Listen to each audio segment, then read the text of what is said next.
Yoğurtulu olayda kutlamak laflarının öğrencilere, üreticilere, ana babalara danıştı лицейin başı Оксана Разградская. Этот учебный год стал для нашей школы временем достойных результатов и ярких побед. Мы с особой гордостью отмечаем успехи наших.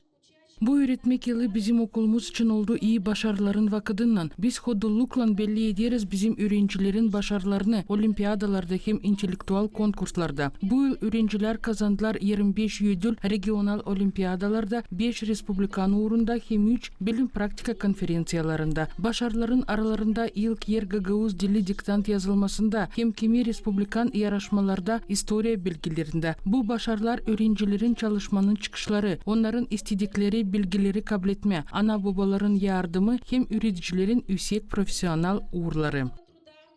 Стремление к знаниям, поддержки родителей и высокого профессионализма наших педагогов. Дорогие выпускники, для вас открываются... Pahalı başaranlar, sizin yönünüzde açılır yeni yollar hem yeni kolaylıklar. Korkmayın zorluklardan. Sizde var kavi dayak. Sizin ana babalarınız hem üreticileriniz. 9 ya da 12 yıl sıradan onlar sizin yanındaydılar. Yardımcı olardılar size. Doğrudardılar. Kimi kere cezalardılar ama her zaman bütün yürekten sizin için kahırlanardılar. Hem sizin kuvvetine inanardılar.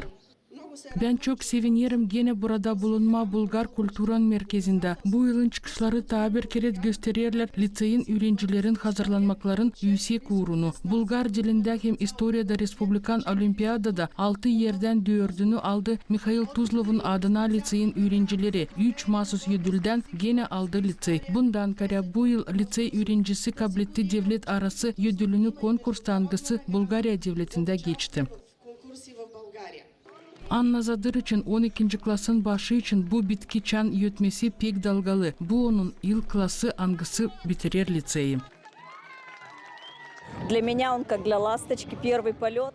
Bana diyene bu başaranlar nice kırlangıçın ilk uçması. Onlar kalıcıklar benim canımda. Ben her birini aklımda tutacağım. Adarım onlara kısmet, sağlık, egzaminleri başarılı versinler. Üniversitelere öğrenme girsinler. Hem unutmasınlar hani onlar Mikhail Tuzlov'un adına liseyin öğrencileri Kirsova köyünden. Nerede de bulunmasınlar her zaman yüksek uğurda temsil etsinler kendi okulunu hem anaları babaları.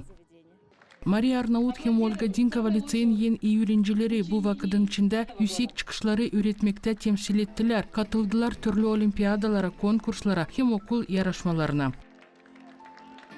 Эмоции переполняют душу.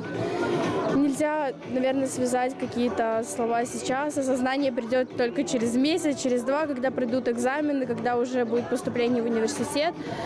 А сейчас пока что эмоции берут вверх, но, конечно, значимый день очень. Сегодня я испытываю одновременно и грусть, но с другой же стороны предвкушение, потому что завершился такой долгий путь. Всегда конец чего-то, это начало чего-то нового. И я считаю, что я добьюсь успеха, потому что я выпускница Tuzlovского лицея.